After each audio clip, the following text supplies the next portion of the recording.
los campos de Ayacucho, ¿no? Y bueno, esta historiografía, pues, que aparentemente ya no debería seguir en boga, porque es una serie, la emancipación es bastante compleja, es una serie de procesos políticos, es una serie de eventos que no son lineales, ¿no?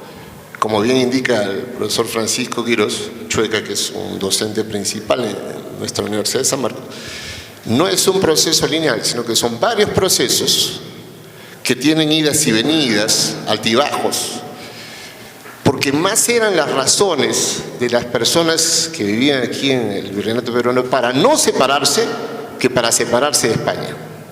Aquí en el Virreinato peruano las personas se imaginaban súbditos de rey, y como yo he remarcado en algunas charlas, en algunas conferencias en las que he tenido la suerte de participar, los eventos militares que finalmente deciden estos procesos emancipadores son peleados por muy pocos. Estas son batallas que tienen participación de pocas personas. No son comparables a los eventos militares europeos donde hablamos de ejércitos de 100.000 personas, 200.000 personas. Aquí son ejércitos pequeños cuyos miembros, cuyos componentes, la mayoría está enrolado a la fuerza. La mayoría son indígenas, son criollos que no quieren participar, pero están participando, ¿no? Obligados a hacerlo. Es cierto que algunos sí lo hacen por convicción, pero la mayoría, como reitero, no. Y lo que estoy planteando es reflexionar un poco sobre la acción de Colpahuayco. Colpahuayco tiene lugar 6 días antes de Ayacucho y tiene como protagonistas a Sucre, Trinidad Morán, Lara, Miller y el general Valdés del lado realista. Y es un evento desastroso para los patriotas.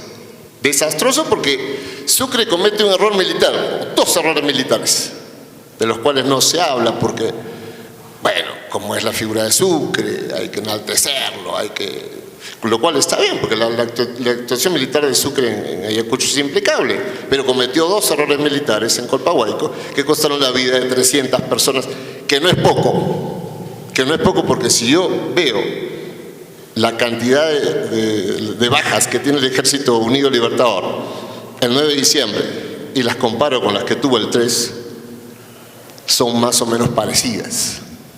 Sin embargo, la historiografía tradicional, la historiografía clásica nacionalista, que aún perdura, porque aún se siguen publicando textos, hoy, no estoy hablando de textos de hace 10 años, de hace 20 años, estoy hablando de textos de hace 2, 3 años, siguen, ¿no?, consignando que Colpahuayco fue un triunfo militar, fue un triunfo moral, fue un triunfo estratégico, cuando no fue así, cuando fue un desastre militar.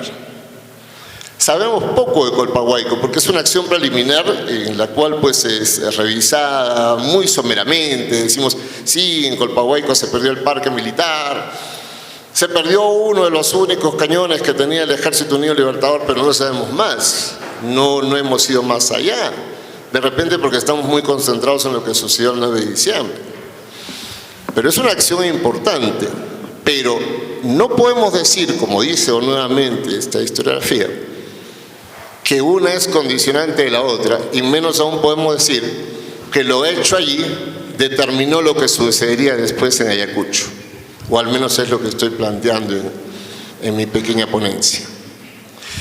El protagonista es el general José Trinidad Morán, que entonces era coronel, que estaba al mando del batallón Vargas, que había sido sorprendido por el general Valdés en este desfiladero que es Colpahuayco. Sucre comete el error de pensar que todo el ejército realista lo estaba persiguiendo cuando solamente era una división. Sale de la posición ventajosa que tenía en el cerro Pumahuanca, sale de esta posición ventajosa, la deja, y el general Valdés lo sorprende. Y es en este lapso, es en este momento, que el Ejército Unido Libertador queda dividido. Bolívar le había advertido, porque ojo, la superioridad militar no la tienen los patriotas, no la tienen los insurgentes ni los disidentes, la superioridad militar la tienen los realistas, porque es un ejército mejor constituido, mejor preparado y evidentemente más numeroso, cosa que nosotros tenemos que subrayar. Y las órdenes de Bolívar eran muy claras: no dividir la tropa, mantenerla siempre junta, porque en caso de que se divida, los realistas van a tener la ventaja. Y Sucre comete el error de tratar de pasar y forzar el paso por este desfiladero, y la división de Lara queda aislada. Valdés se acerca sigilosamente y lo sorprende. A eso de las 5 de la tarde se inician las acciones, y es ahí cuando tiene lugar este despliegue que hace el batallón Vargas para proteger la retirada, con una cantidad inmensa de bajas. Entonces, no queda claro si la orden de destacar este batallón Vargas para que proteja la retirada del resto de la división, no queda claro de dónde viene la orden, porque los partes militares no lo indican. Y es un debate en la historiografía venezolana. Si fue Lara el que da la orden y Trinidad Morán ejecuta, si parte de la iniciativa de Trinidad Morán o si es del general Miller, porque ambos en sus documentos, estoy hablando de Miller y de Lara, lo consignan así. Dice: yo di la orden, nosotros fuimos. No consignan para nada a Trinidad Morán. Sin embargo, Trinidad Morán después dice: yo dirigí la acción. Y es ahí donde se va construyendo la imagen de Morán como héroe, a partir de un texto biográfico, yo diría de corte geográfico más bien, que le hace uno de sus nietos, Ignacio Morán, y lo publica en Caracas en 1908 o 1913. Y va apareciendo la figura de Trinidad Morán, ¿no? Cuando es bastante discutida. Yo no digo que Trinidad Morán no sea un personaje importante, pero también lo fueron quienes participaron en la acción, porque tendemos siempre a mistificar, a crecer, a agigantar la imagen de los generales, de los oficiales, cuando tan héroes son ellos como los soldados, los sargentos y el pueblo que participa. Sino que esta es una historiografía, como reitero, pues tradicional, de corte cívico, que tiene que crear héroes. Y Arequipa necesitaba un héroe, porque ya tenía Melgar. Y claro, la figura de Vizcarra de Humán. Entonces había que agregarle alguno. Y le agregamos a Trinidad Morán. ¿Por qué le agregamos a Trinidad Morán? Porque cuando terminan los eventos de la guerra, de estos procesos emancipatorios, Trinidad Morán se queda a vivir en Arequipa, se casa con una arequipeña y finalmente encuentra una horrorosa muerte, fusilado por Elías en los conflictos que tuvieron lugar, en las guerras de caudillos, ¿no? que sucedieron después de la consolidación de Ayacucho. Y Trinidad Morán es víctima de Elías y muere fusilado, y su cadáver pues queda allí en Arequipa, y entonces hay que construirle el héroe, y entonces hay que levantarle un monumento como el que estamos viendo aquí en la imagen. Y la segunda parte de esta pequeña reflexión que estamos haciendo es si este héroe, ¿no? Que tiene, pues, como digo, este monumento, es recordado en Arequipa, si es recordado en Lima, si es recordado en Venezuela, porque se supone que la función del monumento es unir a la comunidad con su pasado, en este propósito cívico de formar ciudadanos, inventarse héroes, inventarse historias, magnificar, ¿no? Entonces, al momento de hacer pues el trabajo de campo, yendo a Arequipa, preguntando también a la numerosa colonia venezolana que se encuentra aquí, si recuerdan la figura de Trinidad Morán, entonces nos encontramos con que no, hay un vínculo que se ha roto. Hay un colegio que lleva el nombre de Trinidad Morán en Arequipa, que queda en el barrio de Caima, para los que conocen Arequipa. Se hace el trabajo de campo y la mayoría dice: no, este señor, bueno, no sabemos qué es. Algunos dijeron es el general Sucre. Le preguntamos a los encuestados, ¿y este monumento tú ubicas? Sí, porque acá toma el paradero. Sí, porque acá de acá doblamos y acá está tal tienda. Entonces la pregunta es, ¿los monumentos ya han dejado de cumplir su finalidad? ¿Son simplemente un objeto decorativo en la ciudad? Hay al respecto un texto, una investigación muy interesante publicada por el colega Gabriel Ramón de la Católica, que plantea estas reflexiones en torno a los monumentos. Es un trabajo interesante que hizo el colega Ramón en época de pandemia, haciendo un estudio sobre una serie de monumentos que se encuentran no solamente en Lima, sino también en Huaraz, en Ica, ¿no? Entonces se plantea reflexionar en torno a la función que tiene hoy, siglo XXI, el monumento, y si sirve o no sirve para establecer o seguir estableciendo estos vínculos con el pasado, crear este imaginario colectivo de pertenencia a la comunidad también imaginada, ¿no? Voy, como el tiempo me apremia, me piden que hable 15 minutos, yo quería hablar un poquito más, pero vamos a pasar rápido a las ideas generales de esta ponencia. Tenemos entonces una narrativa histórica, nacionalista, de corte cívico, que concibe la emancipación como un proceso lineal, ¿no es cierto?, lleno pues de héroes, lleno de hazañas, cuando en realidad lo que hubieron fue más, abundaron las deslealtades, abundaron las traiciones, abundaba la gente que, como reitero, no quería separarse de España.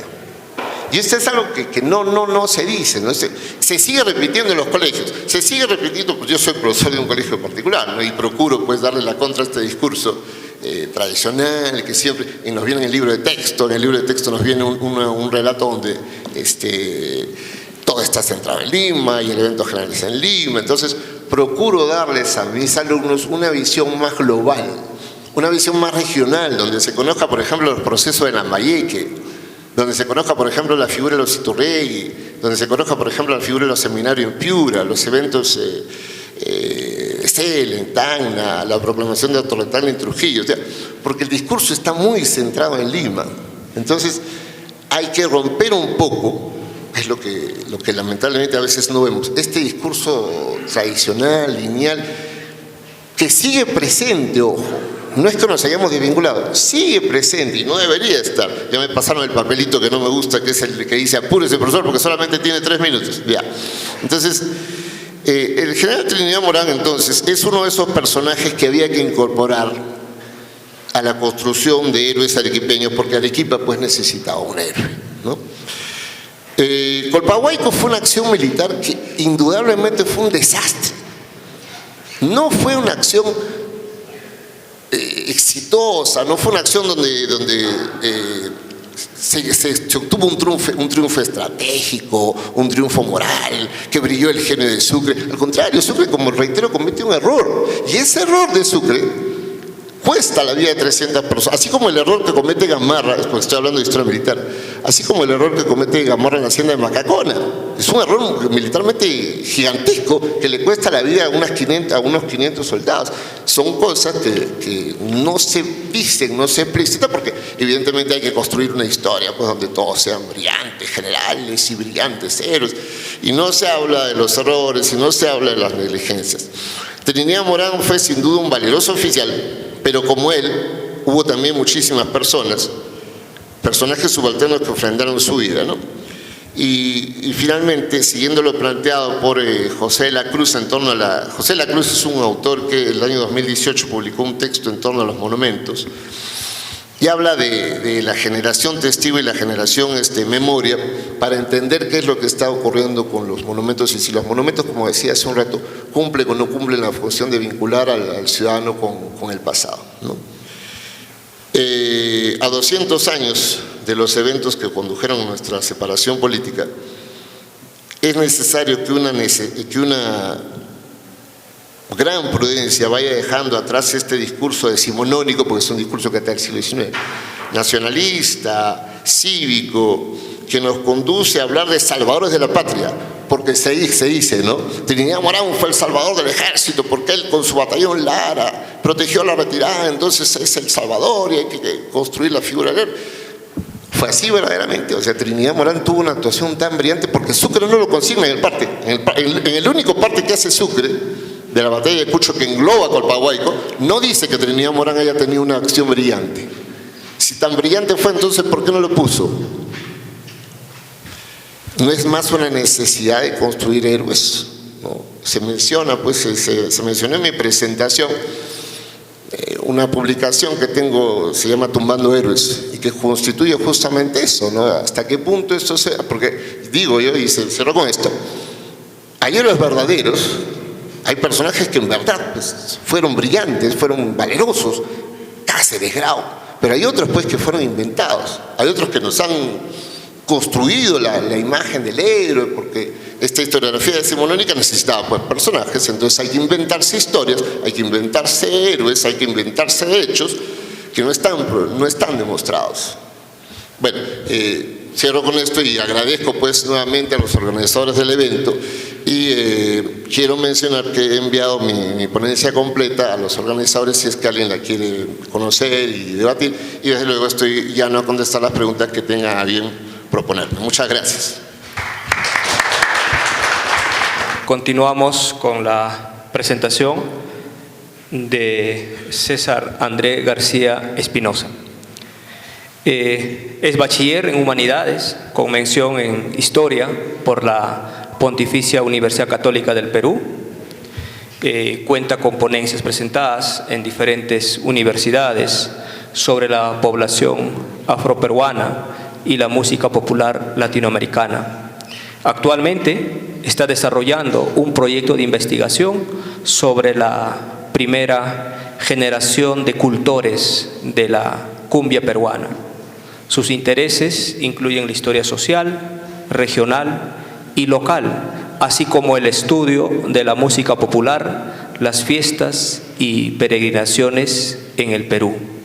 En esta ocasión nos trae la ponencia con el título Bisoños Itzmeños en los Andes, una aproximación historiográfica a la presencia panameña en las campañas de Junín, Matará y Ayacucho, 1824. Dispone de un lapso de 15 minutos. ¿Qué tal? Buenas tardes, aquí un poco nervioso, no pensé que había tanta gente. Pero bueno, quiero agradecer a la organización, al comité académico de este Congreso Internacional. Y nada, quiero presentarles quizá un trabajo que hay a la luz de lo que ustedes han escuchado en mi presentación, que no es muy vasta. Bueno, tiene nada que ver. Yo trabajo temas más de contemporáneo y historia cultural, pero este es un trabajo, que también me tiene muy contento, porque es un trabajo que desarrollé en el último año en colaboración con el Consulado de Panamá, específicamente del señor cónsul Olimpo Sáez, que si me está viendo le agradezco bastante la oportunidad de poder haber trabajado con él este tema, que es más o menos no una historia definitiva, de hecho no hay ninguna historia definitiva escrita, sino es una aproximación historiográfica, busca hacer dialogar las fuentes que existen alrededor de la presencia de panameños o ismeños, lo que fue la campaña final de las guerras de independencia en los Andes peruanos. Next. Bueno, ese trabajo tiene por naturaleza los siguientes dos puntos, ¿no? Explora la participación aún desconocida de los panameños. De hecho, cuando yo tuve la oportunidad de llegar acá, el día de ayer, presenté conversando con algunos colegas aquí, en el anterior congreso que terminó ayer, y no sabían que había panameños, pero lo cierto es que sí había. Y bueno, y como coloco ahí, ¿no? Aunque fue poco significativa, su contribución sigue siendo aún poco desconocida. De hecho, la historiografía latinoamericana al momento de abordar la participación de elementos extranjeros se centra quizá en las colectividades generales de lo que son Nueva Granada y el Río de la Plata. ¿ok? Asumiendo pues que incluso en el ejército gran colombiano de Bolívar, o neogranadino, algunos dicen, ¿no?, se asume el grupo de ecuatorianos, venezolanos y colombianos actuales, ¿no? Sin desconocer quizá que el Istmo pertenecía a un departamento después de su independencia en noviembre de 1821 a la Gran Colombia. Entonces, de hecho, tuvo que tener alguna participación. Y ahí empezó la curiosidad que me llevó quizá a escribir, ¿no?, este texto. ¿Ok? Muy bien. Y bueno, ¿cuáles son las preguntas que abordan esta ponencia, ¿no? Bueno, ¿cuáles fueron las motivaciones, si es que lo hubieron, ¿no?, para arribar a los Andes? Muchos kilómetros del Istmo, sabemos que es un lugar incluso geográficamente muy distinto. Si alguien ha tenido la oportunidad de ir a Panamá, debe saber que como ir a Iquitos y luego pelear en Junín, Mataría y Ayacucho es otro tipo de geografía. ¿Okay? ¿Qué papel desempeñaron? Si tuvieron algún tipo de desempeño descrito. ¿Okay? Y bueno, ¿cuáles fueron las relaciones del Istmo? Y si quizá esta participación ismeña fue el cenit de sus relaciones, ¿no? ¿A qué me refiero con esto? O sea, me refiero si Perú y Panamá tenían relaciones, creo que quizás es un poco obvio, pero quizás no es tan explorado, ¿no?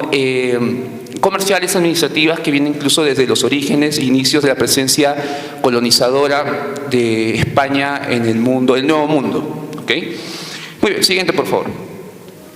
Muy bien, antecedentes históricos. Esta parte voy a volar un poco porque es lo que yo estoy desarrollando ya en el artículo, si es que quizá lo pueden publicar en el acta general de este congreso, ¿ok? Que tiene que ver más con las relaciones peruano-panameñas. Bueno, sabemos que de Panamá partieron las expediciones para explorar el Perú, ¿ok? Y a partir de ahí, Portobelo, Nombre de Dios, Panamá y las tres configuraciones de ciudades que tuvo significaron pues un punto de enclave transatlántico muy interesante y muy fuerte, ¿ok? Avalada también por el contrabando, ¿no?, que se origina quizá en gran parte entre fines del 16 y inicios del 17, ¿ok? Las guerras, los ataques piratas, ¿no?, de ingleses, ¿ok? Las guerras, de hecho, hubo un momento en el siglo XVIII en el cual Panamá sufre una gran recesión producto de las guerras que existen entre España, Inglaterra y Francia a inicios del siglo XIX incluso, ¿no? Entonces Panamá incluso se vuelve una tierra casi inhóspita, franceses e ingleses toman Portobelo, saquean el Istmo una gran cantidad de veces y obviamente eso hace que Panamá pierda cierto brillo, incluso la corona española opta por clausurar el comercio por ahí y ahora se daría por Cabo de Hornos, que es más al sur. Bueno, a inicio del siglo XIX se reactiva nuevamente porque salen y estallan las revoluciones, en Chile y en Buenos Aires, ¿no? Y esto hace que el transporte de tropas y plata sea por el Istmo nuevamente y surja un nuevo contacto comercial que incluso hace de que Panamá y la élite criolla panameña se siente independiente a sí misma, independiente entre comillas, porque no dependía de la corona. Comenzó a ejercer un tipo de comercio autónomo donde quizá era más importante saber lo que pasaba en Jamaica o en el puerto de Baltimore a lo que pasaba realmente en Chile, en Lima, en Guayaquil, lo que pasaba con Bolívar en San Martín. Eso está en los libros de historia general. ¿Okay? Y bueno, hay mucha presencia de iglesia para la segunda década del siglo XIX. Por favor, el siguiente. Siguiente. Ok, la independencia de Panamá. Cuando España decide de cierta forma ver que Panamá comienza a tomar este vuelo independiente, bueno, la España comienza a ajustar un poco ahí el tema de las licencias que tuvo en su momento y nuevamente comienza a haber un tema de recesión que se hace muy evidente hacia 1819. ¿Okay? Ahí es cuando la élite criolla recién toma conciencia de lo que está pasando en Sudamérica. Y la élite panameña no comienza quizá a ver ya, a tomar en serio la independencia por fin. Y con los clubes independentistas que había y la creación de un periódico que es el símil del Mercurio peruano, que es la Miscelánea del Istmo, se gesta una independencia que de cierta manera fue muy pacífica, no hubo balas, simplemente se llegó a sobornar a tropas españolas y coadyuvarlas al sentimiento patriota y bueno, se inició un proceso independentista, claro, que se proclama finalmente el 28 de noviembre de 1821. Ahora, lo que no se sabe y es interesante anotar es que hubo participación poca, pero sí hubo, de peruanos en el Acta de Independencia de Panamá. Por ejemplo, de hecho esta élite era educada en Lima, Bogotá y Quito. No es hasta fines del siglo XVIII que existe un colegio para la élite panameña. Antes de ello, todos los panameños se educaban en San Marcos, en San Carlos, en Quito, en Bogotá, y obviamente no había cierto vínculo con el terruño, solamente hasta cuando ven afectados sus intereses inicios del siglo XIX. ¿Okay? Bueno, se gesta esa independencia. Bueno, uno de los que firman, y panameño, es Mariano Arosemena, ¿okay? Que es uno de los principales héroes patriotas de Panamá. ¿Okay? Que él postuló y afirmó que era necesaria la anexión del Istmo, una vez reclamado independiente, al Perú y no a Colombia. Obviamente esto lo hacía por intereses netamente comerciales, ¿no? Bueno, también estaba Higinio Durán, que era el obispo de Panamá y era peruano, nacido en Perú. ¿Okay? Y Antonio Escobar, un comerciante peruano que también firmó el Acta de Independencia de Panamá. Entonces, hasta aquí lo que estoy viendo es una especie de relación entre Panamá y Perú muy estrecha, que quizá se va a hacer más evidente el momento de la independencia, la guerra final de 1824. Okay. Bolívar llega al Perú en un estado caótico, recordemos Ribagüero, Torre Tagle, okay. Cada quien en Trujillo y en Lima respectivamente. Okay. Las campañas intermedias son un desastre, un fiasco. Okay. Esto hace que Bolívar emprenda decisiones más autoritarias para poder organizar el ejército, y es quizá hacia 1824 que inicia esta marcha hacia Pasco. ¿Okay? Retomando quizá todo el ejército que había llegado. ¿Okay? El siguiente, por favor. Ok, ahora sí viene la cuestión más, que es el debate historiográfico que más o menos estuve planteando en la ponencia. ¿Okay? Todo lo que se ha dicho sobre la presencia de panameños en la guerra de independencia hacia 1824, ¿okay? Termina siendo, como yo digo ahí, algo contradictorias entre fuentes, ¿okay? Especulativas, ¿okay? Sobre todo en las cartas que se manejan entre el Estado Mayor del Ejército Unido Libertador, algo incompletas y por ende especulativas. ¿Okay? Creo que voy a poder desarrollar un poquito más esto. ¿Okay? ¿Cuáles son las memorias, los tipos de documentos que se tienen para hacer esta historia? Bueno, son las memorias. La más importante es la de Francis Burdett O'Connor, que quizá para los que han leído la memoria es un libro muy bonito, escrito muy ligero, y que de cierta manera, bueno, es de primera mano porque es O'Connor quien comienza a gestar la preparación por orden de Bolívar para que salga el batallón del Istmo desde allá para acá. ¿Okay? Las cartas de Sucre y Bolívar que existen, ¿no? Entre el 23 y el 24, desde que Sucre llega acá mandado por Bolívar para auxiliar al Perú hasta finales del 24, ¿okay? Y las historias o compendios de Rodolfo Aguilera, de 1867, de Ricardo Alfaro, Vicente Lecuna, Carlos Cortés Vargas y Manuel Antonio López sobre el proceso independentista y la participación de algunos panameños. ¿Okay? Por favor, el siguiente. Okay. Francis Burdett O'Connor tiene quizá varios pasajes muy interesantes que me gustaría soslayar, y obviamente evidencia la participación de panameños en las guerras finales del Perú. ¿Okay? Dice, ¿no? Abro cita: no había en Panamá oficiales de quienes valerme para colocar en las compañías de mi batallón, pero por fortuna me encontré con uno muy bueno, a quien encargué la mayoría. Este era un capitán Rubial, a quien no pudo seguir por haberse quedado enfermo, que era un muy excelente capitán, incluso de ascendencia española. Este excelente oficial me ayudó mucho, conocí a todas las familias de la ciudad y conocí también todos los campos inmediatos, por las repetidas marchas que había hecho en el interior del Istmo. Me comunicó que existían algunos sargentos dispersos en el interior de la provincia y me consiguió un magnífico tambor mayor. Con esto me dediqué a organizar el citado batallonismo, para el que no me faltaban reclutas remitidos del interior y muy buenos jóvenes tan aptos para la carrera militar como son todos los colombianos. ¿Okay? Entonces es de una u otra manera que en este reclutamiento decide llevar pues este gran batallón del Istmo a pedido de Bolívar. ¿Okay? Me dedicaba todos los días a la instrucción de los soldados de mi batallón y establecía academia diaria para los oficiales. Casi todos estos eran jóvenes salidos de sus casas y de las faldas de sus madres. Entonces con esto quiero dimensionar, con esto quiero dimensionar pues que la participación de este batallón no era de soldados ampliamente experimentados, sino eran totalmente jóvenes. ¿Okay? Jóvenes, imagínense, jóvenes panameños traídos de un lugar caluroso, una región alta y fría. Obviamente es de cierta forma heroico, ¿no? Siguiente, por favor. Este es el tema del soroche, y aquí vemos quizá la significancia misma de lo que fue para los panameños. Y abro cita. Al subir la cordillera, la mayor parte de mis soldados, de su batallonismo, esto lo cuenta desde cuando va O'Connor con el batallonismo, desde Supe hasta Huaraz, porque Sucre se lo pide. Dice, la mayor parte de mis soldados se sintieron atacados por la horrible fatiga que llaman soroche, la que llega a impedir la respiración.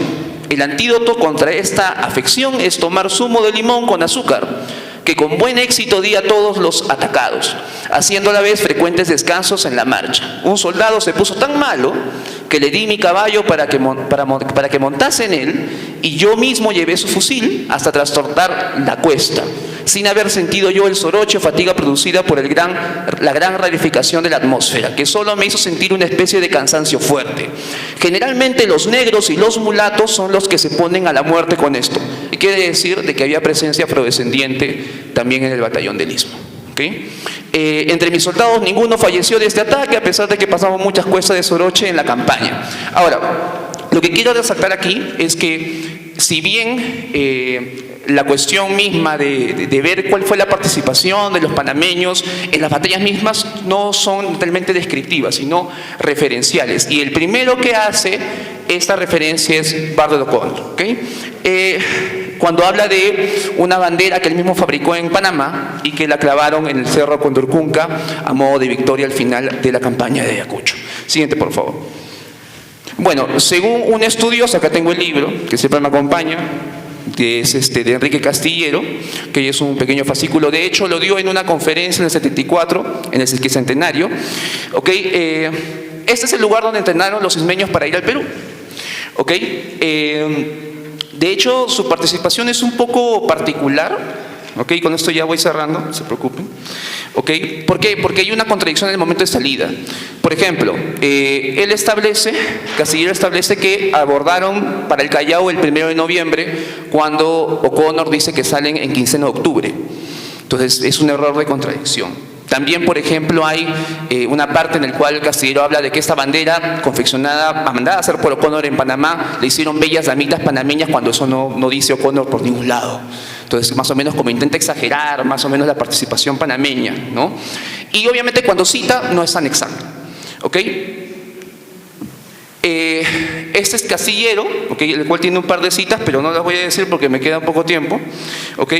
Pero más o menos contempla la bisoñez del ejército. Es por eso que viene el título Bisoños Ismeños. Son bisoños, en términos de guerra, bisoño significa inexperto, joven, novato, ¿no? Entonces, más o menos lo toma ahí. De hecho, Tomás de Eres, ahí más o menos lo voy a resumir, le escribe a Sucre diciéndole: ¿sabes qué? Ha llegado el batallonismo al Perú y bueno, esos jóvenes son inexpertos, hay que dividirlos en batallones. Y de hecho los divide en batallones voltígeros, Pichincha y Vencedor, que son que se disgregan totalmente en Huaylas. Siguiente, por favor.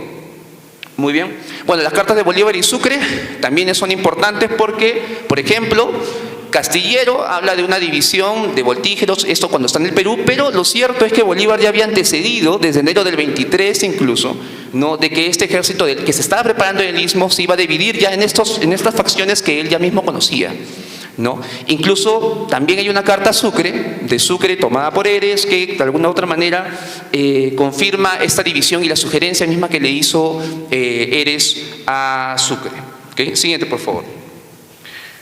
Este es más o menos el recorrido tomado de Cortés Vargas que se hace, todos los batallones de camino, no sé si se ve muy bien, disculpen, pero hay unas líneas que es más o menos la trayectoria. Ya divididos los batallones, se estimaría que sería el recorrido de las tropas panameñas, ¿no?, en cada uno hacia llegar a Pasco, que sería el primer punto de encuentro para ir a Junín.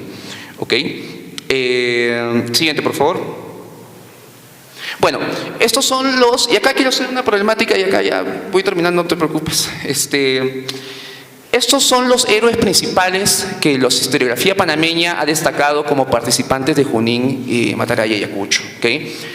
Tomás Herrera era un joven novato, panameño, que se convirtió en mano derecha de Bolívar, incluso logra ser presidente de la Gran Colombia después de la partida de Bolívar al Perú. José Domingo Espinar, que termina siendo condecorado, ya muy viejo, termina muriendo en Arica, tiene una vida hecha en Moquegua, y de hecho su sobrino nieto es héroe de la Guerra del Pacífico, ¿okay? El aislado de Pinar, de hecho hay una placita, un monumento en el Cusco al aislado de Pinar, los que viven en Cusco quizás me van a confirmar eso, ¿okay? Y bueno, esta idea de reconocer a panameños jóvenes, criollos, porque son criollos, habla de esta égida latinoamericana de hacer una historia patriota, vale decirlo, pero obviamente escrita desde arriba, escrita desde el criollismo. Porque obviamente todos estos tipos que le menciona incluso Castillero, Rodolfo Aguilera y el señor Alfaro son específicamente personas que fueron educadas, letradas y valientes. Pero no se habla y se omite específicamente la participación confirmada de afrodescendientes e incluso mestizos en esta guerra.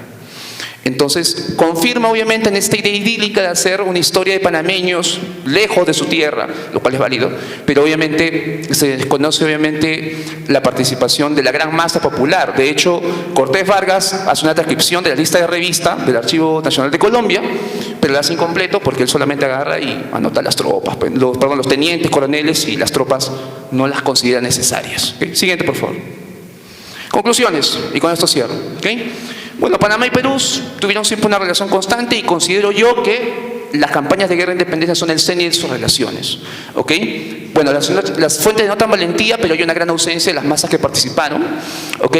Y obviamente surge la necesidad de poder revisar fuentes documentales. Estimo yo, en el Archivo General de la Nación en Colombia, o si no acá en el Perú, porque ya agoté las fuentes acá, el Archivo Arzobispal, las fuentes parroquiales. Porque si hubieron panameños que se quedaron, obviamente tuvieron que tener hijos y familiares y obviamente podría hacerse el rastreo. Peso otra chamba, ¿no? Y bueno, más allá de las nacionalidades, ¿okay? La presencia del batallón Istmo en medio del valor y de la bisoñez, ¿no? Que obviamente reflejan las fuentes, datan pues de ideales liberales independentistas de esta época, fueron de carácter continentales. Recordemos que Panamá no era una nación ya constituida, para el 23 tenía 2 años de nación, entonces obviamente no podemos hablar de una identidad panameña, ¿no? Obviamente había un sentimiento de cambio, que es lo más importante, ¿okay? Más allá de nacionalidades, creo yo que refleja que este aporte ismeño pues contribuye a un sentimiento continental de libertad, ¿no? Y ese debate ya ha sido tocado en otras fuentes. Muchas gracias por su paciencia.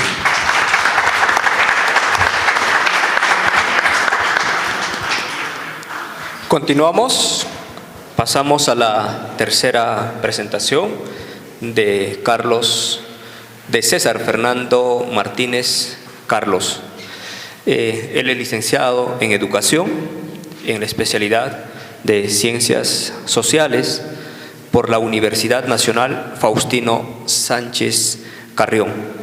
Además cuenta con un máster en Historia del Mundo Hispánico en la Universidad Jaime I, España. Sus líneas de investigación se relaciona con el estudio de los viajeros extranjeros que arribaron al Virreinato del Perú durante el primer tercio del siglo XIX. Asimismo, la historia local y regional del proceso de la independencia. Finalmente, la historiografía contemporánea de la independencia.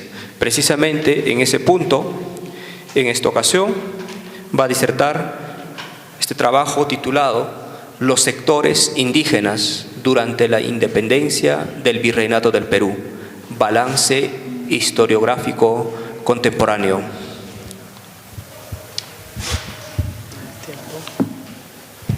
Bien, buenas tardes con todos los presentes, con los miembros de la organización de este magnífico congreso, con los compañeros presentes en la mesa, al doctor David Quichua, quien está a cargo de los comentarios, y a todo el público y participantes asistentes, ¿no? hoy en día. Quisiera antemano primero pedir disculpas por no haber preparado ningún material audiovisual, por lo que pretendo que la exposición sea clara y legible, y también advertir que la exposición, digamos, sería más una reflexión o una aproximación a la historiografía abocada al estudio de los sectores indígenas en la independencia del Perú, más que un trabajo ya finalizado, ¿no? Que me permita, digamos, marcar ciertas conclusiones en el estudio de la historiografía peruana. Bien, considero a modo de premisa que el estudio de los sectores indígenas, hoy incluidos en los llamados sectores populares, delinean una serie de preceptos teóricos necesarios de resaltar. En primer lugar, entender que lo que es la independencia de lo que fue el virreinato del Perú o en general las independencias hispanoamericanas es un tema que ha traspasado netamente la esfera académica, ¿no? Ya que es considerado lógicamente el hito fundacional de la nación y por ende es un tema por el cual se ha desarrollado, digamos, una pedagogía nacionalista que ha tenido en diferentes etapas o, para ser más claro, en diferentes regímenes, un carácter incluyente o excluyente, ¿no? En esa línea, digamos, el estudio de la participación de los sectores indígenas es, a mi entender, el gran tema, ya que cómo tendríamos que explicar en este caso la ausencia, presencia, participación u omisión del sector social demográficamente mayoritario en el proceso histórico que condujo a la formación de la República Peruana. Esto es un tema que lógicamente nos conduce al estudio de los usos polémicos del pasado, en el que el legado colonial, el significado de la independencia y los primeros años de inestabilidad política, sin lugar a dudas, ocupan un lugar importante o principal. Y, digamos, dentro de estos preceptos o advertencias, resaltar la consideración hoy en día vigente de que los sectores indígenas participan de la guerra de independencia y tienen un rol activo no solamente cuando se encuentran dentro del bando patriota, sino también dentro del sector realista, ¿no? Esa dicotomía entre, digamos, indígenas buenos, indígenas malos, de acuerdo a la posición política que asumieron, es, digamos, una idea que ya está perdiendo peso, principalmente debido a los estudios abocados al estudio de la cultura política o al estudio de la cultura popular y, lógicamente, al estudio del realismo. Bien, la primera tarea que, digamos, tuve que realizar, digamos, fue identificar el estado de la cuestión, ¿no? Es decir, ver cuáles son las publicaciones o los balances que se han publicado respecto al tema, ¿no? Y para eso, digamos, encontré algunos trabajos que me fueron muy útiles. En primer lugar, el trabajo escrito por el doctor Carlos Contreras, La independencia del Perú, balance de la historiografía contemporánea, que es justamente publicado en un texto coordinado por el doctor Manuel Chus y el doctor José Antonio Serrano.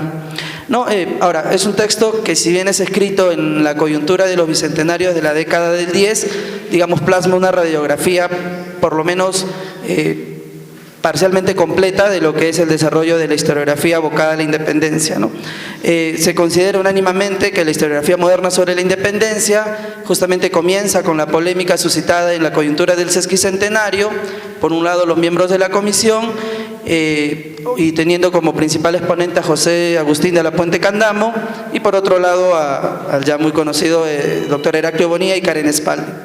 No, en esa misma línea, digamos, durante la década del 70, del 80, se sumarían más autores, digamos, podríamos mencionar a Virgilio Ruel Pineda, quien añade al debate el tema de las clases sociales. Ahora, menciono específicamente a Virgilio Ruel Pineda porque es, no sé hasta qué punto para la historiografía limeña, un autor que ha pasado desapercibido, pero por lo menos en las provincias o departamentos es un autor que ha tenido bastante acogida dentro de las aulas universitarias, principalmente en las universidades que no tienen como tal una escuela de historia, pero hay profesores quienes han sido historiadores o se dedican, digamos, a la investigación en historia. Está también Jorge Basadre con el estudio del protonacionalismo presente en el Mercurio peruano, un tema que, si bien ya había sido desarrollado por Macera en el 55, está la doctora Ofeland con el tema de las juntas de gobierno de 1809 y finalmente Fischer con el estudio del regionalismo provincial, ¿no? A grosso modo, en el artículo del doctor Carlos Contreras, son estos autores, digamos, los que significan la preocupación historiográfica en ambas décadas, ¿no? ¿Cuál es el punto de interés? En donde, lógicamente, la cuestión de fondo es la lucha de clases y las posibilidades de una revolución popular. Ahora, la cuestión, como es conocido, cambiaría drásticamente en los 90. Se dejará en bloque estos temas, o principalmente no será, digamos, la preocupación principal, y se van a barajear otros temas como la participación ciudadana, la gobernabilidad y principalmente la cultura política, ¿no? A decir del doctor Carlos Contreras en dicho trabajo, esto es el reflejo de la preocupación del presente volcada a los estudios del pasado.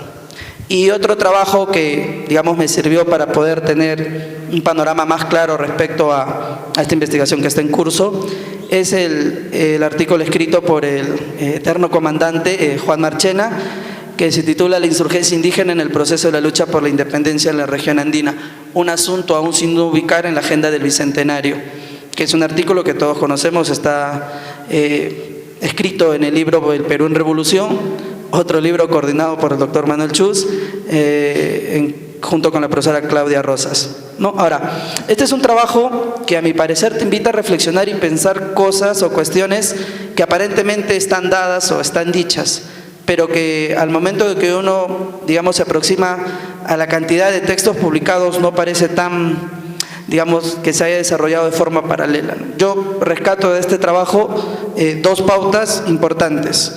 Una, que considera de que el asunto de la participación indígena no ha sido aún tratada, investigada o desarrollada con una extensión, profundidad e intensidad que el tema merita, para comprender, digamos, un tema que es una coyuntura muy compleja hasta hoy en día, ¿no? Prueba de ello es la gran cantidad de bibliografía que al respecto se publica.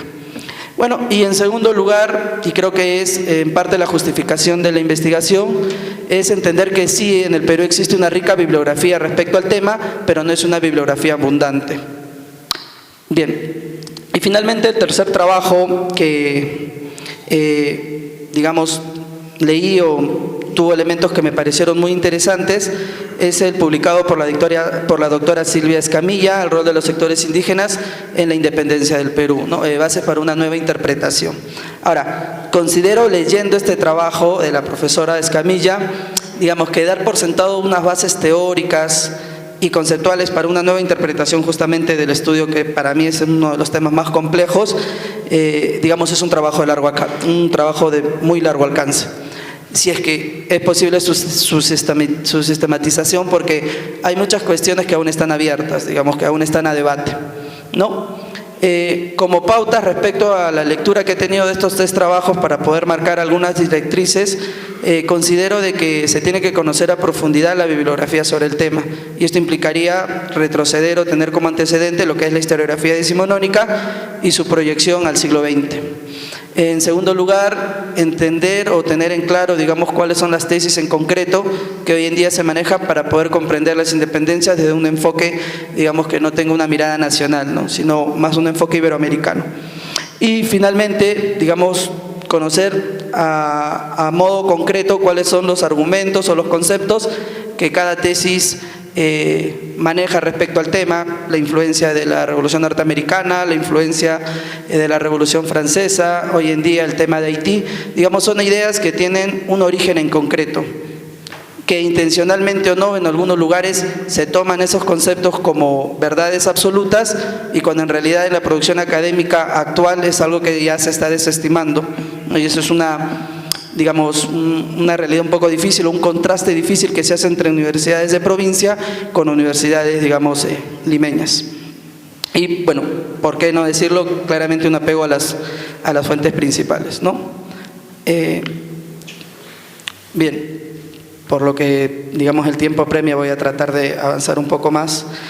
Considero que durante el siglo XIX y gran parte del siglo XX hay una tendencia, digamos, en negar la participación indígena en la independencia, por lo menos en materia política principalmente, ¿no? Y se reduce su agencia de los sectores indígenas a que fueron obligados, presionados o controlados por ambos ejércitos, o finalmente que si participaron lo hicieron únicamente brindando recursos o, digamos, como carne de cañón. Sin embargo, y no se le da lógicamente el peso o la agencia que han tenido en la construcción de la nación como se le ha dado a los ideólogos y próceres de la independencia. Hoy en día, lógicamente, esto ya es una idea muy desfasada. Se trata de comprender a los sectores indígenas principalmente como actores políticos, lo cual determina su participación en un bando, o por lo menos su participación en diferentes coyunturas principales, como por ejemplo la influencia de la Constitución gaditana, el trienio liberal, etcétera, ¿no? Y ya no se les está viendo, digamos, necesariamente por su participación bélica o en la guerra, sino en su participación política en forma agrupada en comunidades, ¿no? Algo que el profesor Juan Marchena insistía bastante en sus trabajos. Bien, ahora, digamos, mencionaba el tema del antecedente del siglo XIX porque a mi juicio hay muchas ideas que en esta historiografía decimonónica se proyectan en el siglo XX. No sé hasta qué punto en verdad en el siglo presente. Y esto nos lleva a un debate que, digamos, existe en torno a considerar desde cuándo surge la historiografía en el Perú. ¿No? Hay un grupo de historiadores que consideran que la historiografía peruana como tal surge en 1910 a raíz del trabajo doctoral publicado por José de la Riva Agüero. Y hay otros historiadores contemporáneamente que consideran que la historiografía en el Perú surge por lo menos 50 años antes a la publicación de este trabajo, porque ya se puede ver una producción académica sostenida. El punto de debate o el punto en que discordian ambas tesis o ambas ideas es principalmente la falta de una visión global que se tiene del pasado por parte de los historiadores. Y eso también implica una lectura muy diferente de lo que son temas como las clases sociales, el tema étnico y, bueno, entre otros temas que me voy a limitar a acotar por el tiempo. Lo que quería demostrar, o por lo menos lo que quería exponer con esto, eran algunas ideas que en el siglo XIX surgen y en el XX permanecen. Una que para mí me interesa bastante es el tema de la impronta regional. Los trabajos de Rebasa, que si bien se publican a fines del siglo XIX, hay una tendencia muy general en todas las localidades o regiones en el siglo XX que se replica, que es tratar de demostrar la participación de sus comunidades, pueblos, en la independencia del Perú y dar por sentado que sin los recursos, dinero u hombres que estas localidades hubiesen podido brindar a San Martín o Bolívar, no se hubiese podido lograr la independencia. Eso es algo que yo en algún momento denominé la legitimación de lo regional, porque fue necesario, por lo menos para las localidades o regiones, tratar de demostrar su participación en la independencia a partir de brindar recursos, cosa que hoy en día, digamos, a raíz de los trabajos que hay, ya se manejan otros conceptos, ¿no? Ya no solo es el tema de recursos, sino el tema de una participación política, ¿no? Es decir, estudiarlo a partir de lo político. Bien. Ahora, en donde quizá no existe un debate como tal en la historiografía es, digamos, desde dónde coger o desde dónde partir para entender la historiografía moderna sobre la independencia.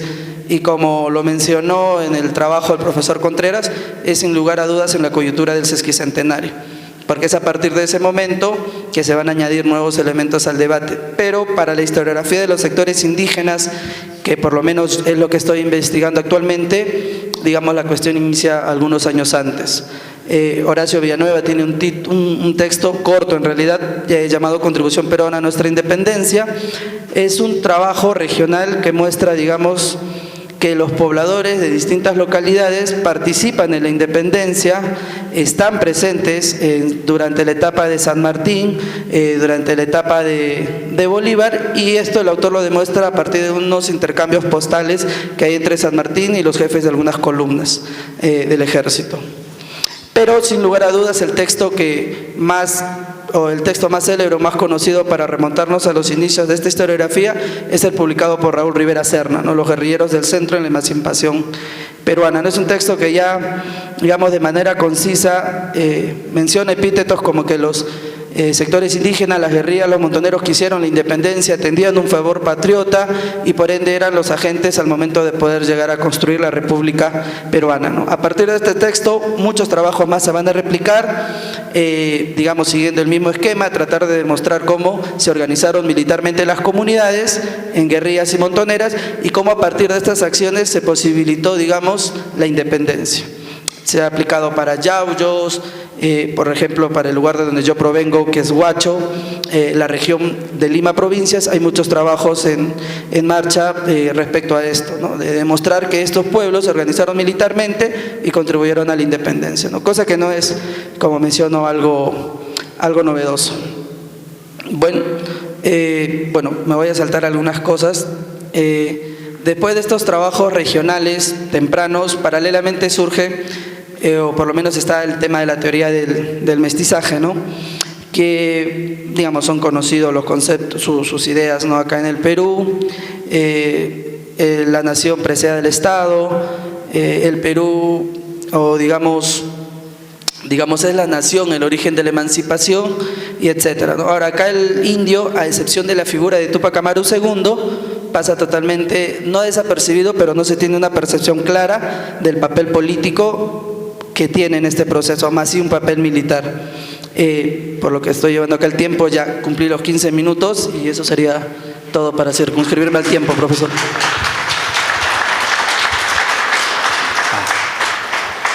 Bien, agradecemos las tres presentaciones. Tocaron temas bastante interesantes. Personalmente confieso que amplía el espectro, el conocimiento que se tenía sobre temas de independencia, ¿no?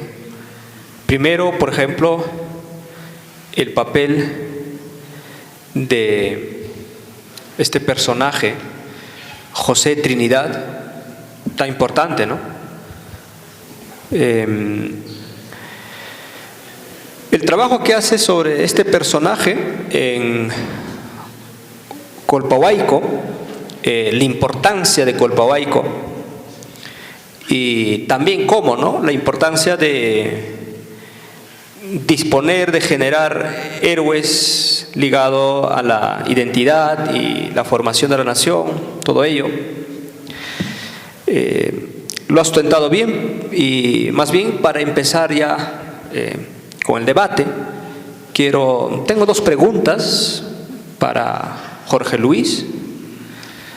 Primero, nos gustaría, por la premura, pero aquí va a haber espacio, que nos amplíe un poco la parte de la metodología, o sea, cuáles quizás disponen de mayor documentación para trabajar este personaje. Y el otro punto que me parece importante es, ¿este personaje finalmente vale la pena ser considerado como un héroe? ¿Sí o no, no? ¿O simplemente es como un invento, algo que se requería finalmente? Ahora, la presentación de César García, un punto interesantísimo porque tenemos comúnmente la idea, ¿no?, de que en la batalla de Ayacucho participaron argentinos, chilenos, venezolanos. La novedad de este trabajo es que hay participación de panameños. Eso indudablemente un aporte importante. Ahora, si vemos desde el lado económico, los últimos textos, por ejemplo, que edita la Historia Económica, por ejemplo, Carlos Contreras, muestra bastante el vínculo que tenía lo que es el Caribe, la zona de Nueva Granada, con Lima, ¿no? Había un tremendo vínculo y creo que siguiendo esta línea pues había esa interrelación social, económica, ¿no?, y la participación. Lo que me gustaría que lo amplíe es sobre las motivaciones, ¿no?, un poco que no lo encontré en la presentación, otros puntos estaba bien enfatizado, eso. Y finalmente, el trabajo de César Fernando, volvemos, ¿no?, a retomar el tema de los indígenas, ya ampliamente trabajado. En este caso, no me ha quedado claro cuáles serían los cambios, te propones, de horizonte para este bicentenario en el tema indígena, ¿no? ¿Qué temas nuevos se ha investigado? ¿En qué difiere, por ejemplo, con el centenario, ¿no? Ahora, también dentro de indígenas, al parecer solamente enfatizamos casi como varones. ¿Qué nuevos personajes más, en este caso de indígenas, ¿no?, mujeres? Porque ya conocemos en Ayacucho, por ejemplo, ¿no?, María Pararo de Bellido o la esposa de Tupac Amaru. ¿Qué otros más ha abordado la historiografía? Más me interesa este cambio de horizonte, ¿no?, lo que es el bicentenario. Un espacio de 3-4 minutos a cada uno, tenemos espacio y luego abrimos un debate con el público. Empezamos, mismo orden. Gracias, David, por tu intervención. Primero yo quería comentar la intervención del amigo de César Martínez, que mencionó a nuestro querido profesor Virgilio Ruel, diciendo que en Lima conocemos poco la labor del doctor Virgilio, cosa que es cierto, ¿no? Pero sí, insistimos algunos profesores que tuvimos la suerte de conocer al profesor Roel, que incide bastante sobre los indígenas, y recuerdo que él tenía una de sus hipótesis de trabajo sobre el por qué los realistas, teniendo la superioridad militar, como recalqué, son derrotados en Ayacucho, cosa que fue sorpresiva, ¿no?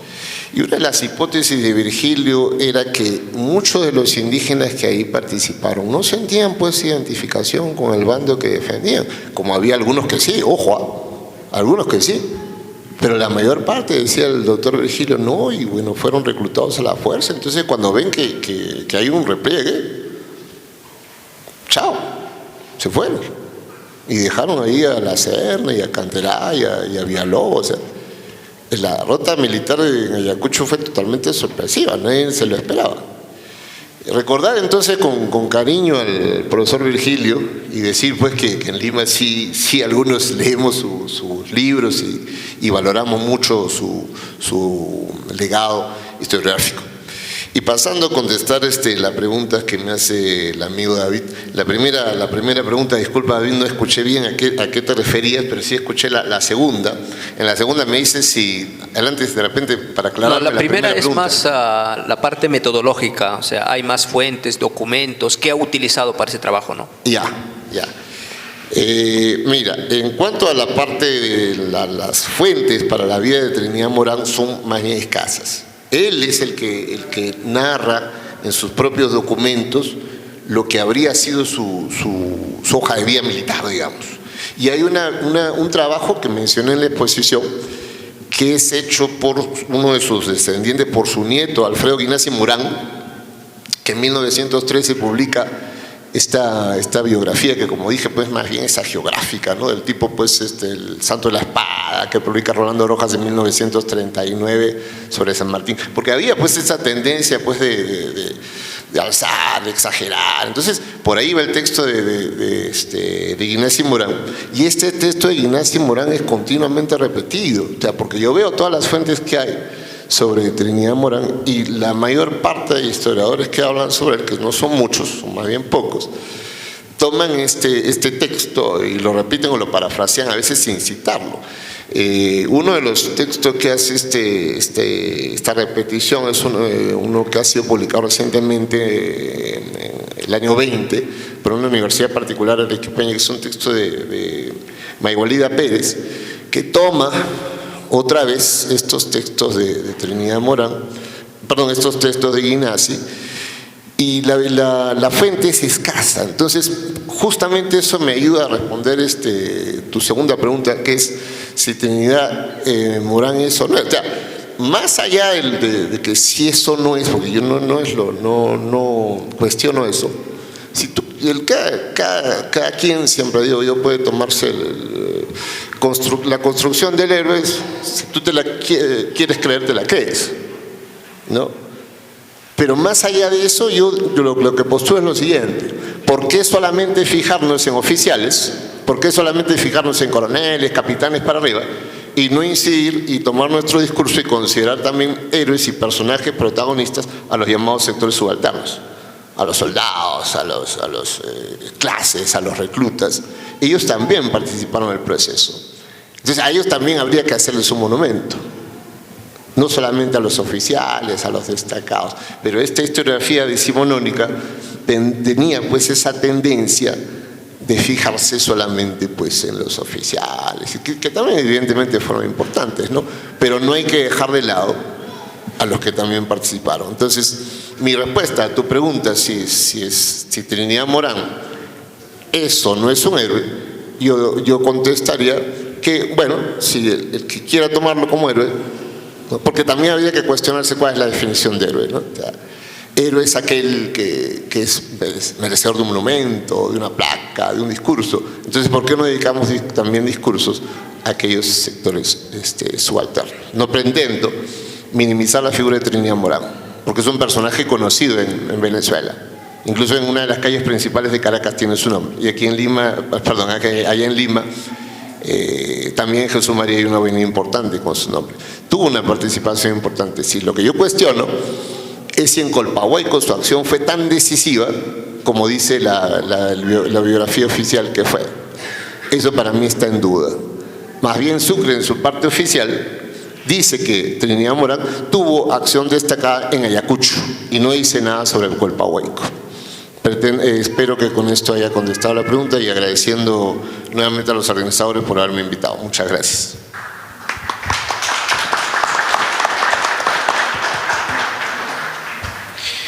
Gracias por tu pregunta, David. Mira, con la revisión que hice, ¿no?, que tiene que ver con estas historias, sobre todo las historias generales sobre Panamá, una historia republicana. De hecho, la conversación que yo tenía con Olimpo, que es uno de los personajes que más o menos apoyó este proyecto de manera motivacional, emocional, ¿okay? Me decía, nosotros no tenemos historia épica, nosotros no tenemos una historia de batallas. Es necesario reconocer, ¿no?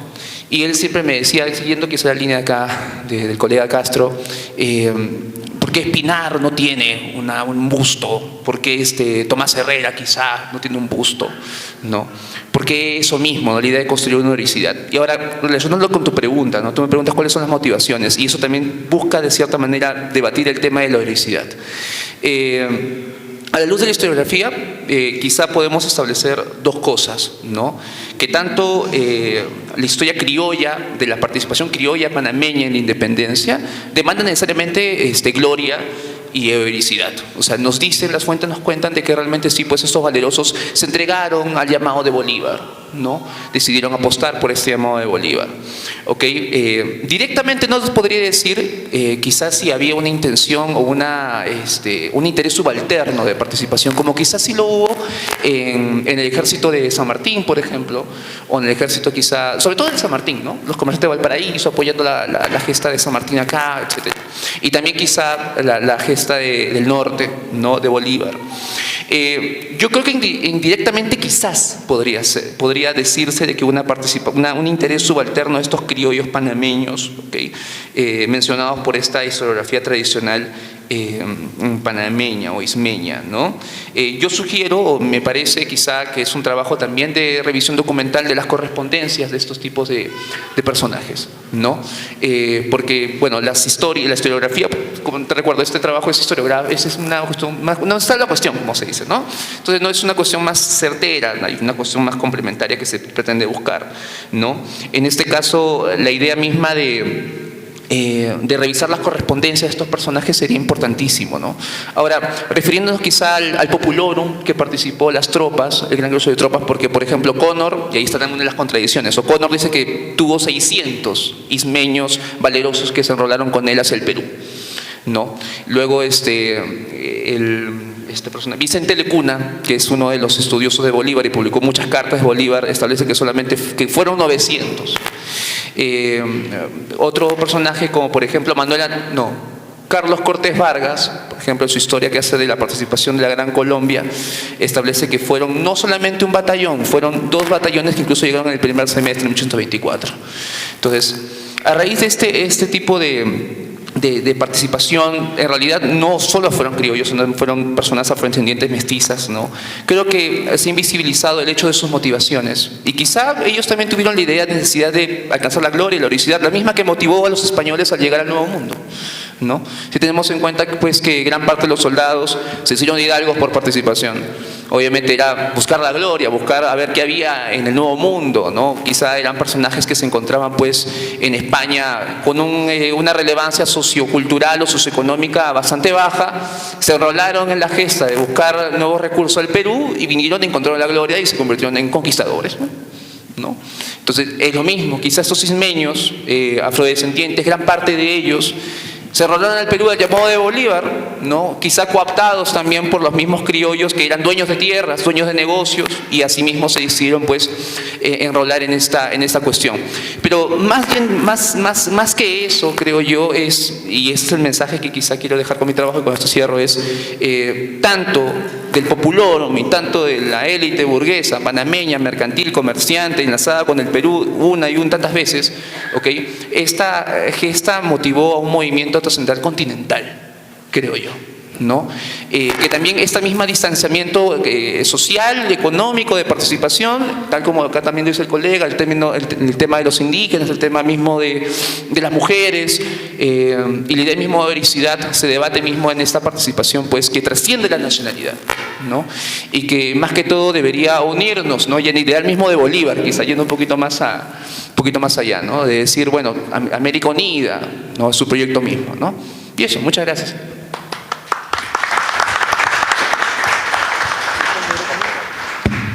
Bien, voy a empezar respondiendo la primera pregunta respecto a si cuando hablamos de sectores indígenas hablamos específicamente solo de, digamos, de los varones.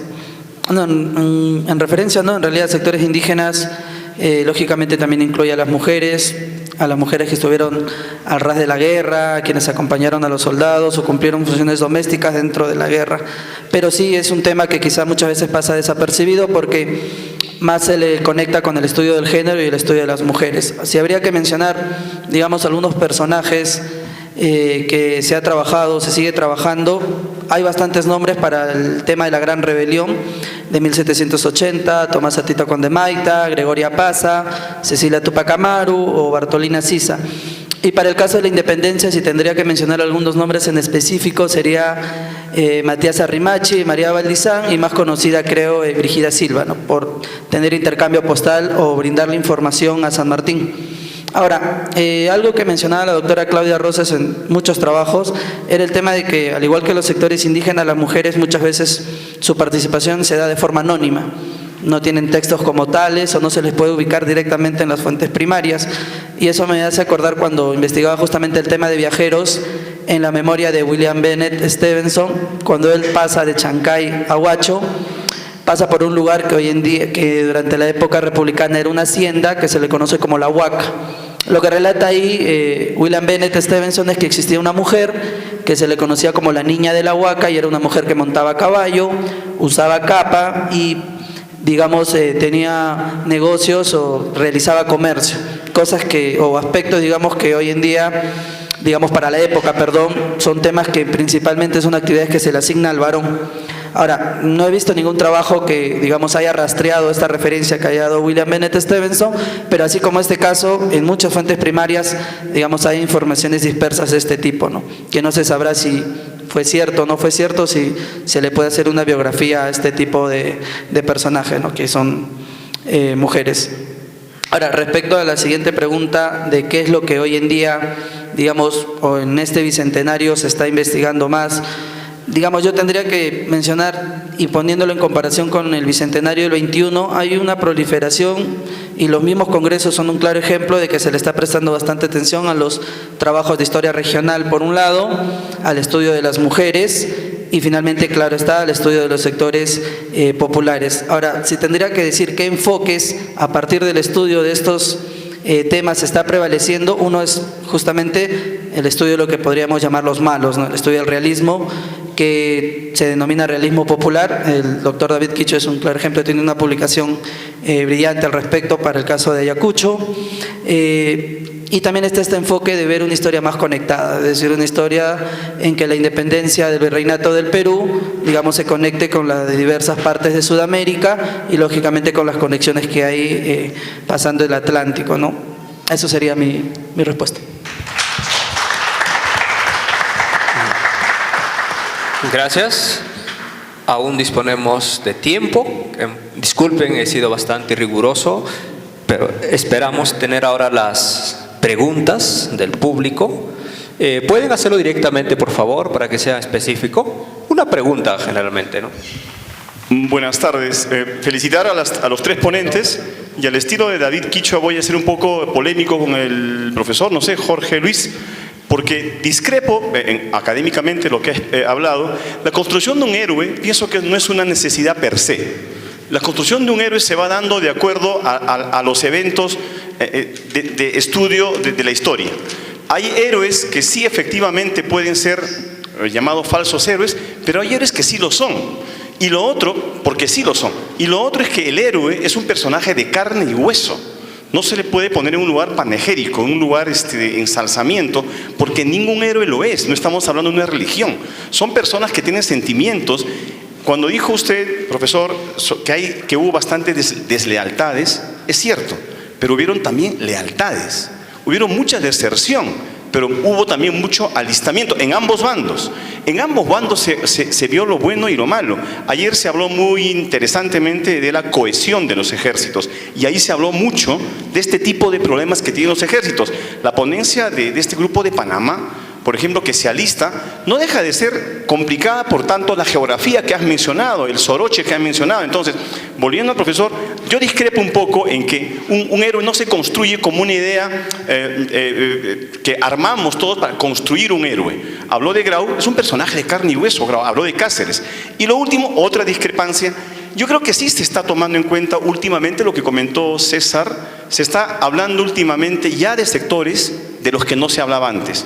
Hay muchas publicaciones sobre la mujer, la participación de la mujer. Mañana o pasado hay un debate interesante sobre Metura Jalamaki, ahí hay que estar presentes, creo yo, y sobre la participación del sector indígena, que también tiene muchos componentes, muchas motivaciones, como decía César. Bueno, eso es todo, es mi participación, gracias. Gracias, amigo. No, más bien yo encuentro que no hay mucha discrepancia, porque yo también sostengo que hay héroes que sí lo son. Mi amigo, que en paz descanse, Teodoro Jampe Martínez, llevó a cabo un estudio muy detallado que él me compartía, conversábamos a veces con Teodoro sobre la figura de Grau. Y la figura de Grau es un personaje, como tú muy bien indicas, humano como todos. Pero tú revisas toda la data, todo lo que ha hecho Grau en su vida. El hombre no tiene una mácula en sus 45 años de vida. Es totalmente impecable. Por eso, y bien considerado desde el punto de vista, que usted ya que ha escuchado mi línea historiográfica, por dónde va, por eso en mi libro, una de mis publicaciones se llama Tumbando Héroes, porque me voy tumbando a los que no lo son.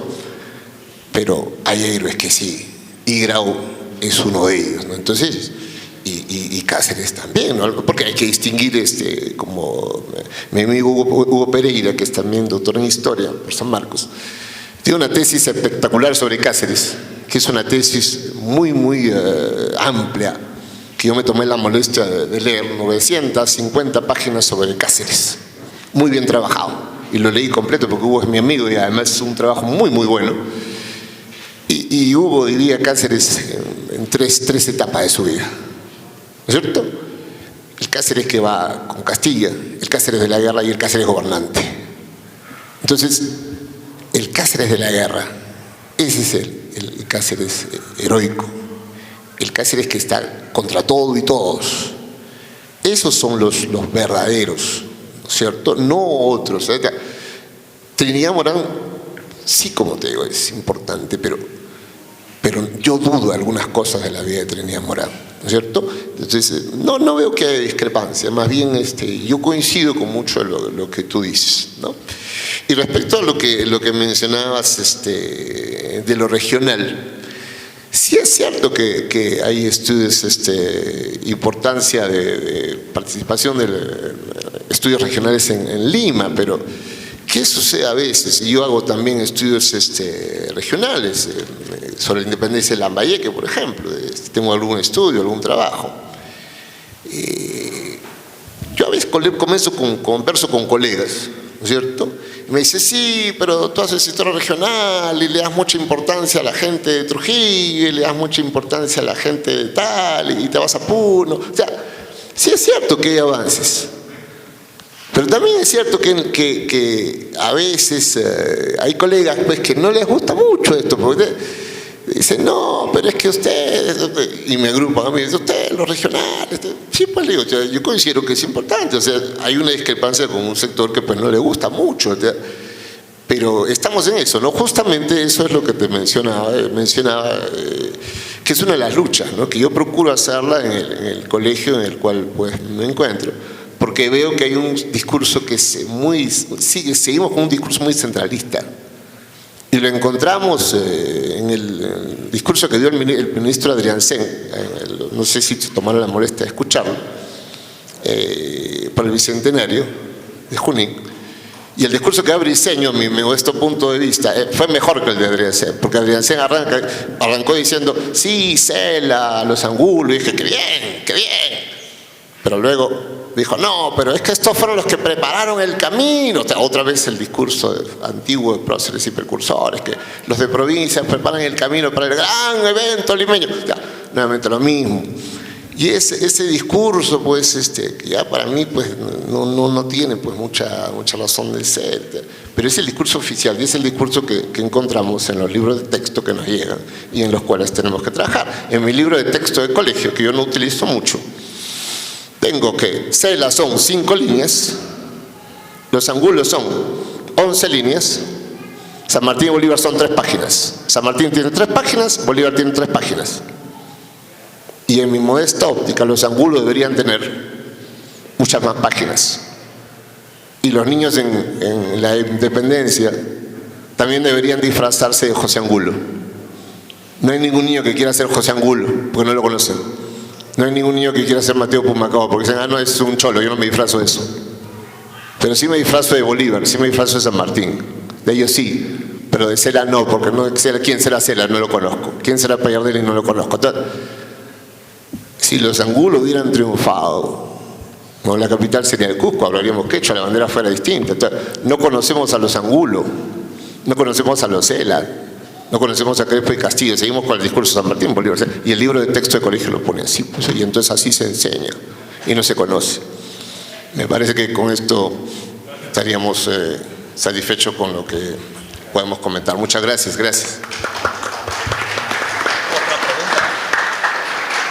Digna concurrencia, ¿alguna pregunta más? Buenas tardes nuevamente, felicitaciones por las ponencias igualmente. Para el estimado Jorge, el doctor Jorge Castro, ¿cómo entiende usted, esto ya parte de curiosidad personal, cómo entiende usted la historia regional? Y quizás una doble pregunta, ¿cómo mantener el balance historiográfico si es que se realzan a otras figuras y quizás se le reduce parte de historia a otras? Es una duda que quizás pudiera tener a bien contestarme, ¿no? Gracias. Gracias, amigo, por la interrogante de un punto tan importante, ¿no? Al inicio mencioné que son procesos emancipadores, que no son lineales, ¿no? Hay idas y venidas, ¿no? Altas y bajas, ¿no? La rebelión de Tupac, por ejemplo, no es una sola rebelión, son al menos 3 o 4 rebeliones que estallan paralelamente al mismo tiempo. Entonces, Angulo, por ejemplo, todo el mundo piensa, no, Humachiri terminó, pero no terminó, pues. O sea, el profesor Quirós Chueca, que ha estudiado esto, dice, no, los Angulos, los movimientos siguen hasta el 18. Hasta el 18. No termina con Humachiri, no termina con la muerte de Mulgar, Pumacao, no, siguió. Igual, no conocemos o no queremos conocer que Tupac no termina, las rebeliones, los procesos de violencia, no terminan con la muerte de Tupac en Huacaipata, en la Plaza Arma del Cusco. Siguió, más bien esto enardeció a la población. Entonces, si yo no entiendo que las historias regionales son tan importantes o tan trascendentes como en mi historia limeña, entonces estoy poniendo una caricatura de los procesos históricos, de los procesos emancipadores. Si yo no le doy el debido peso, a Torre Tagle, a las independencias de Lambayeque, a los eventos de Moyobamba, que son poco conocidos. Si yo no sopeso y lo pongo al mismo nivel y sigo con mi discurso decimonónico, tradicional, cívico, formal, que San Martín, la proclamación, es cierto, la independencia, nuestra fecha es 28 de julio. O sea, yo no pretendo de ninguna manera que cambiemos el 28 de julio por un 3 de agosto, que fue la fecha de la Junta del Cusco, o el 20 de junio, que fue la fecha del grito de Cela. O sea, pero pudieron ser esas también. Pudieron ser esas. Yo puedo decir, viva el Perú el 3 de agosto, que es la fecha del inicio del Cusco, ¿no es cierto? En México, todos los niños mexicanos conocen a Cura Hidalgo, a pesar de que el final del cura Hidalgo fue trágico, como fue trágico el de los Angulo. Pero ¿por qué nosotros no? Aquí la figura de los Angulo no se conoce. Se conoce San Martín, Bolívar, tal. Hay que sopesar la historia regional, hay que darle su debido lugar. Entonces estamos en esa lucha, ¿no? Pero es un largo proceso, porque tú estás luchando contra una historiografía que tiene años y sigue presente pues en los textos oficiales, ¿no? Y vas a los encuentros a veces con colegas de otros colegios, otros que plantean también y siguen con el discurso. Yo no digo que San Martín y Bolívar fueron brillantes, militarmente hablando, pero fueron humanos también y cometieron errores, como Sucre, como el error que acabo de señalar en Sucre, en Colpahuayco, que le cuesta la vida a 300 personas. Pero hay otros personajes también, o sea, hay que poner al mismo peso las historias regionales, no seguir con el discurso, ¿no? Pretender cambiar el discurso es difícil, pero yo espero que, sé que en el transcurrir del tiempo y que el próximo aniversario de casi 50 años, que evidentemente ya no voy a estar, de repente algunos jóvenes estarán aquí, pero cuando tengamos 250 años, el discurso ya no siga siendo centralista, no siga siendo fijado en los eventos de la programación libeña, que vayamos a una construcción historiográfica que dé pues su debido peso a las historias regionales y a los personajes que también intervinieron, al margen de coroneles, capitanes, generales, ¿no? Al margen de los Lamar, de los Antón, considerándolos también, pero rabonas, ¿no? Indígenas, criollos, etc. Bueno, muchas gracias. Bien.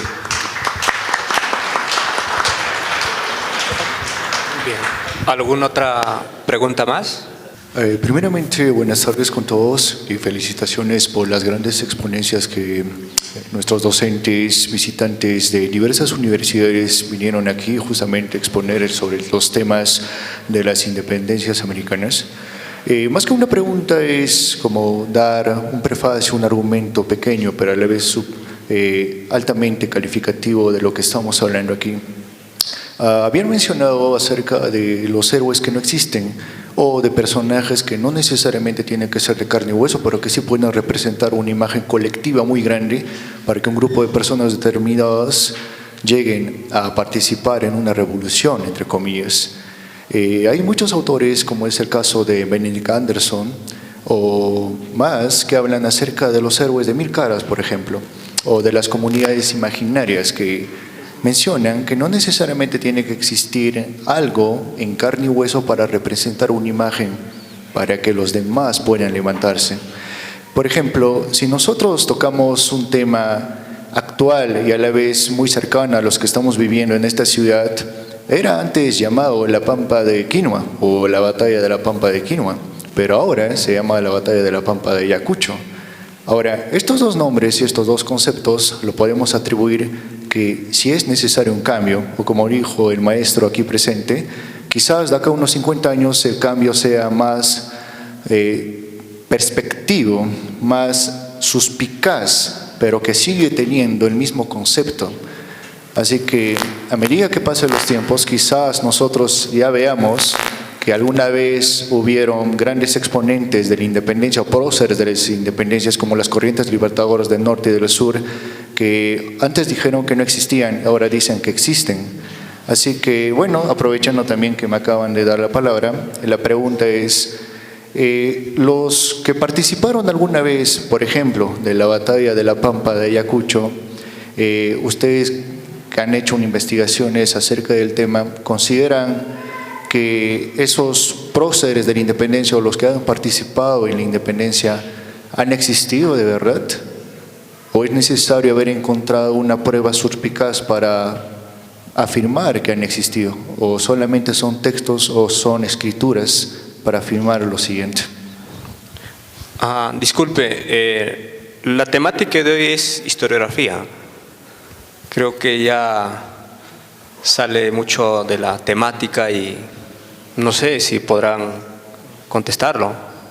Disculpen, para cerrar, creo que es bastante evidente de que este tipo de temas genera mucha polémica, pero Precisamente por eso estamos haciendo estas celebraciones un poco para romper lo que estaba reclamando del centralismo. Estamos en Huamanga, ¿no? Otro punto, creo que ese es el mejor avance del Bicentenario, de que ahora hablamos de independencias, no solamente Lima, ¿no? Independencia en Trujillo, en Arequipa, diríamos en Ayacucho, en Huamanga, ¿no? Entonces, creo que son los grandes avances, ¿no?, en esto, y eso es lo que se enfatiza con este evento. Con eso quiero cerrar esta mesa y más bien invitarles, después de un lapso nos queda ya 10 minutos y pasamos luego a la ceremonia de inauguración y luego a la mesa magistral de inauguración que estará a cargo de Claudia Rosas y Manuel Chus. Con esa invitación termino. Gracias.